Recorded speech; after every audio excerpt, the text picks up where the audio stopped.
तो आज हम लोग पढ़ने जा रहे हैं chapter 7 conservation of plants and animals. तो थोड़ा सा इंट्रोडक्शन ले लेते हैं इस चैप्टर का कि इस चैप्टर में हमें देखना क्या है, क्या पढ़ना है। तो सबसे पहला बात आता है कि कंजर्वेशन का मीनिंग क्या है, कि चैप्टर का हेडिंग का क्या मीनिंग है। तो कंजर्वेशन का सिंपल मीनिंग ये है कि किसी भी चीज़ को प्रोटेक्ट करना, किसी भी डैमेज या डेंजर से किसी चीज़ को सेफ़ रखना। ठीक है, तो जैसे कि हम यहाँ पे देख रहे हैं कि टॉपिक में हमारा conservation of plants and animals है। तो सिंपल सा बात है कि हमें यहाँ पे पढ़ना है कि हम प्लांट्स और एनिमल्स को कैसे बचा के रख सकते हैं। अब जैसे कि आप जानते हैं कि शेर की बहुत ही पॉपुलेशन कम हो गई है हमारे कंट्री में, और बहुत सारे जानवर हैं जो कि धीरे धीरे ख़त्म होते जा रहे हैं, धीरे धीरे इसके स्पीसीज़ कम होते जा रहे हैं। ये आप देखे होंगे, बहुत जगह पढ़े भी होंगे।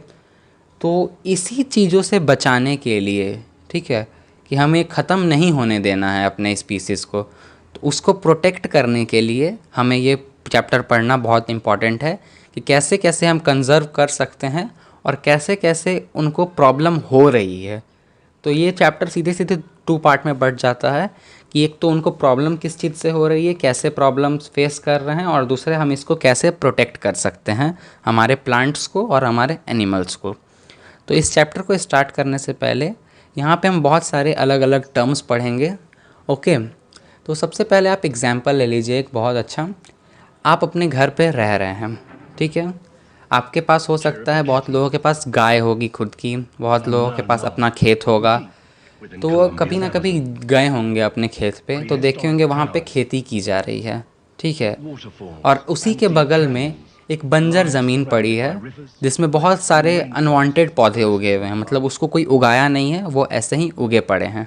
ठीक है, तो ये जो कैटेगरी है, आपकी जो कैटेगरी है प्लांट्स की, वो डोमेस्टिक में आ जाती है, और वो जो कैटेगरी है जो बंजर ज़मीन पे उगी हुई है, उसे हम वाइल्ड लाइफ कैटेगरी में डाल देते हैं कि ये वाइल्ड है, मतलब ये किसी के द्वारा ओन नहीं किया गया है, सिंपल भाषा में, और ये खुद ब खुद उगा है नेचुरली। आपको उसमें कोई खाद डालने की ज़रूरत नहीं है, ना कुछ करने की ज़रूरत है। ठीक है, तो आते हैं वैसे मेन टॉपिक पे, बायोस्फीयर। पहले हम लोग बायोस्फीयर जानना है।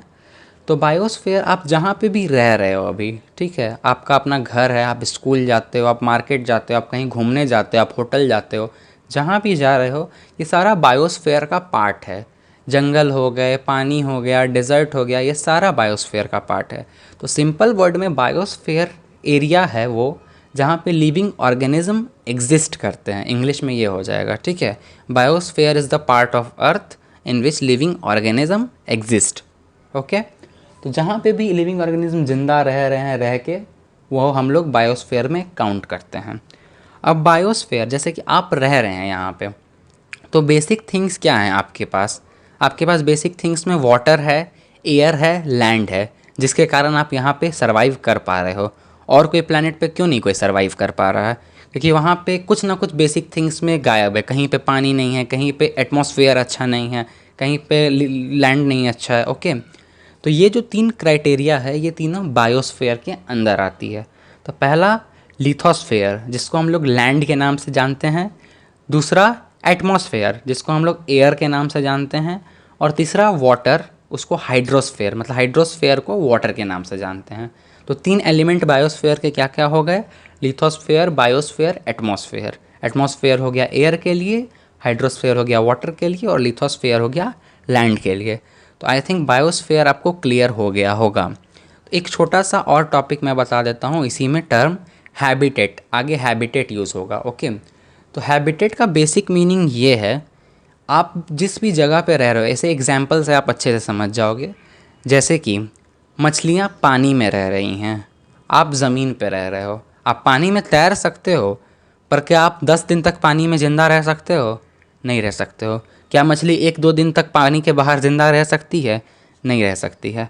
सेम वैसे ही यहाँ पे क्या है कि हैबिटेट है पानी और हैबिटेट है लैंड, मतलब लैंड और वाटर अलग अलग हैबिटेट हैं। और मछली का हैबिटेट क्या है? वाटर है, और हमारा हैबिटेट क्या है? लैंड है। ऐसे ही डेजर्ट एक हैबिटेट है। डेजर्ट एरिया में क्या होते हैं? कैक्टस। कैक्टस ऐसे जनरली भी उगते हैं हमारे घर के आसपास, पर फिर भी वो कैक्टस थोड़े से डिफरेंट स्पीसीज़ के होते हैं। जैसे कैमल, कैमल डिज़र्ट में सर्वाइव बहुत आसानी से कर सकता है, पर क्या कैमल पानी में सर्वाइव कर सकता है उतने देर? नहीं कर सकता है, क्योंकि वो उसका हैबिटेट ही नहीं है। ठीक है, तो यही हैबिटेट का डिफरेंस है कि अदर हैबिटेट्स क्या क्या होते हैं। उसके बाद हमारा अगला टर्म है वाइल्ड लाइफ। तो वाइल्ड लाइफ समझने के लिए आपको हम पहले ही थोड़ा सा हिंट दिए कि जैसे खेत में आप जाते हैं, अपना आपका ज़मीन है, आगे एक बंजर ज़मीन, ये वाला जो एग्जांपल था इसी से रिलेटेड था। तो जैसे कि आप देखे हैं, आपके पास भी कई जानवर हैं, जैसे गाय भैंस हम लोग पालते हैं, बकरी पालते हैं बहुत लोग। उसके अलावा शेर कोई पालता है, मैं तो शेर भी कह रहा हूँ, शेर कोई पालता है क्या? बहुत रेयर लोग हैं, कभी कभी शेर भी पाल लेते हैं, खैर हम लोग उनकी बात नहीं कर रहे हैं। जैसे कि वाइल्ड लाइफ, वाइल्ड एनिमल्स आपने नाम सुना होगा। वाइल्ड एनिमल्स कौन होते हैं? जो कि जंगल में रहते हैं, फॉरेस्ट एरिया में रहते हैं, नेचुरल हैबिटेट में रहते हैं, जिनको कोई ऑन नहीं करता है, मतलब कोई पालता नहीं है, वो डोमेस्टिक एनिमल नहीं होते हैं। डोमेस्टिक एनिमल हमारे काव, बफेलो ये सब होते हैं, तो वही वाइल्ड एनिमल्स होते हैं। ठीक उसी तरीके से जो पौधे आप उगाते हैं वो आपके डोमेस्टिक प्लांट होते हैं। भले आप मकई उगा रहे हो और अलग अलग जो क्रॉप होते हैं, सारे राइस उगा रहे हो, जो भी, वो आपके डोमेस्टिक प्लांट्स हैं, सेम एनिमल की तरह। और जो कि जंगल में उग रहे हैं खुद ब खुद, वो आपके क्या हो जाएंगे? वाइल्ड प्लांट्स हो जाएंगे। तो वही जो भी नेचुरली फॉरेस्ट में उगते हैं, जो नेचुरल हैबिटेट्स में उगते हैं, पानी के अंदर भी बहुत सारे अजीब अजीब से पौधे उगे रहते हैं, सीवीड ये वो बहुत सारे होते हैं, तो वो सब उस हैबिटेट में उगते हैं। अब सीवीड को आप चाहोगे कि आप उगा लोगे ज़मीन पे, वो नहीं पॉसिबल है। तो वही चीज़ है कि जो भी अलग अलग जानवर और जो भी अलग अलग प्लांट रह रहे हैं नेचुरल हैबिटेट में, नेचुरल फॉरेस्ट के एरिया में, उनको हम लोग वाइल्ड लाइफ से डिनोट करते हैं। एक टर्म है वाइल्ड लाइफ, वाइल्ड एनिमल से ही आया है वाइल्ड लाइफ। तो यहाँ पे wild life is equal to wild animal plus wild plants, मतलब सारे प्लांट्स और वाइल्ड एनिमल्स मिलके वाइल्ड लाइफ बनाते हैं। ओके, अब अगला टर्म है हमारा बायोडाइवर्सिटी। अब अपने घर के बगल में आप देखते होगे कोई भी जैसे खाली एरिया पड़ा हुआ है, वहाँ खुद ब खुद बहुत सारे प्लांट उगे रहते हैं। ठीक है, और बहुत सारे अनवांटेड प्लांट होते हैं जिसमें एक तरह के नहीं होते हैं, कोई अलग तरीके का घास है, कोई अलग तरीके की पत्तियाँ हैं। तो यही है बायोडाइवर्सिटी। इसको आप बांट देते हैं दो वर्ड में, मतलब इसको हम बांट लेते हैं, जैसे एक वर्ड हो गया हमारा बायो और दूसरा हो गया हमारा डाइवर्सिटी। ठीक है, तो बायो तो मतलब नेचुरल, बायो का मीन्स होता है नेचुरल। ओके, जहाँ पे भी बायो आएगा वो मतलब हुआ कि नेचुरल, नेचर से बना हुआ। और डाइवर्सिटी का मतलब होता है बंटवारा, बहुत सारा डाइवर्स किस्म का है। ठीक है, एक तरह से बंटवारा बोल सकते हैं आप उसको। तो जैसे कि आप एक पार्टिकुलर लैंड को बंजर छोड़ते हैं तो वहाँ बहुत सारे प्लांट उग जाते हैं, वही डाइवर्सिटी है उसका। ओके, कि वहाँ पे एक ही ज़मीन पे अगल बगल बहुत सारे वेरियस टाइप ऑफ वैरायटी उग गए हैं, बहुत सारे। खाने में जैसे ढूंढते हो ना आप कि मम्मी आज वैरायटी बना के दो, तो वैरायटी क्या, तो एक दो सब्जी अलग अलग रहती हैं तो आपका मन खुश हो जाता है। वैसे ही वैरायटी ऑफ ऑर्गेनिज्म, कोई भी प्लांट्स या प्लांट्स एनिमल्स, एक ही जंगल में हाथी भी रह रहा है, जिराफ भी रह रहा है, लायन भी रह रहा है, सब अलग अलग एरिया में रह रहे हैं, पर वहाँ वैरायटी मिल रही है हमें जंगल में। ठीक है, तो वो सब किस कैटेगरी में आता है?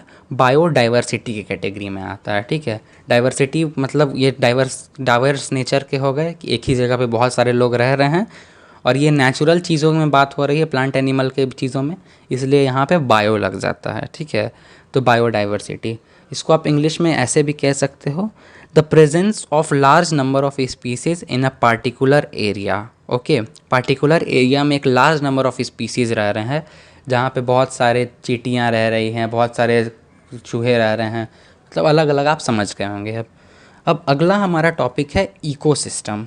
ठीक है, तो इकोसिस्टम जो हमारा जैसे कि बायोस्फीयर था, थोड़ा सा सिमिलर है उससे।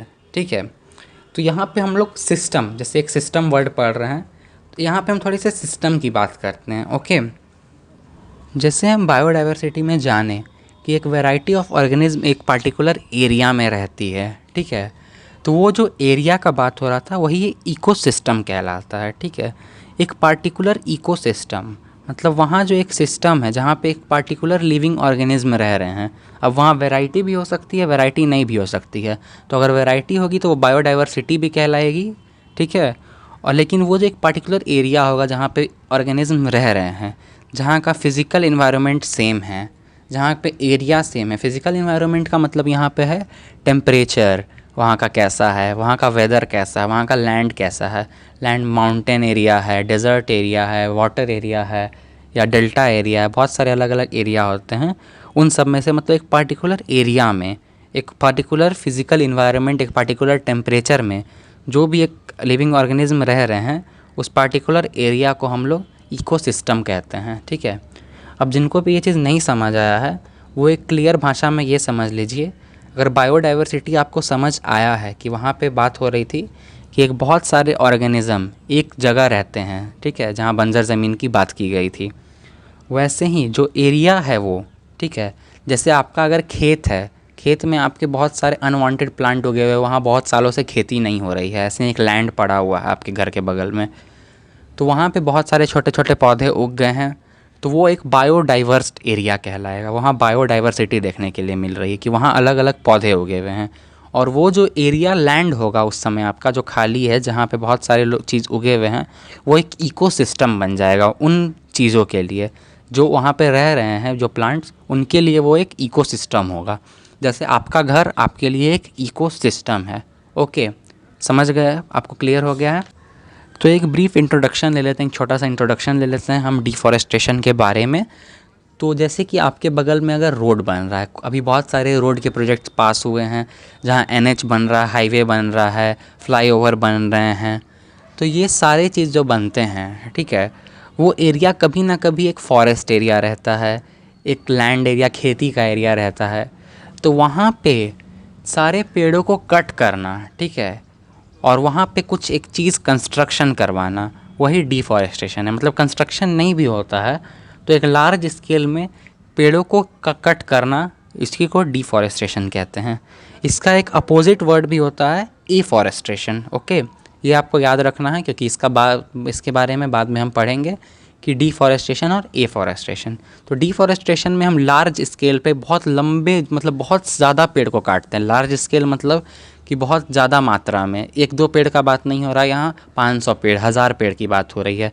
और स्मॉल स्केल अगर बोलेंगे तो एक दो पेड़, 5 पेड़, 10 पेड़ ऐसे होंगे। ओके, तो लार्ज स्केल में जो पेड़ काटे जाते हैं उसे डिफॉरेस्टेशन कहते हैं। और लार्ज स्केल में जो प्लांटिंग की जाती है, बहुत लोग प्लांट करते हैं कि आज ये बहुत लोग जो कि कॉरपोरेशन होते हैं, बहुत सारे ऑर्गेनाइजेशन होते हैं जो कि डोनेशन कलेक्ट करते हैं सारे पब्लिक से, और एक पार्टिकुलर एरिया में 1000 पेड़, 2000 पेड़ लगाते हैं जिससे हमारा नेचर बचा रहे। तो उस लार्ज स्केल पे जो प्लांटेशन होती है उसे हम लोग एफॉरेस्टेशन कहते हैं। तो इतना आपको क्लियर हो गया होगा। इसको आज एज अ इंट्रोडक्शन लेक्चर ही रखते हैं, जितने भी पॉइंट्स होंगे वो आपको मिल जाएंगे एज अ PDF टाइप। तो आगे हम लोग डिफॉरेस्टेशन और डिफॉरेस्टेशन के क्या क्या कारण हैं वो नेक्स्ट टॉपिक में पढ़ेंगे। इससे पहले अगर आपको कोई दिक्कत होगी तो आप कमेंट सेक्शन में पूछ सकते हैं या फिर आप मैसेज भी कर सकते हैं। Thank you.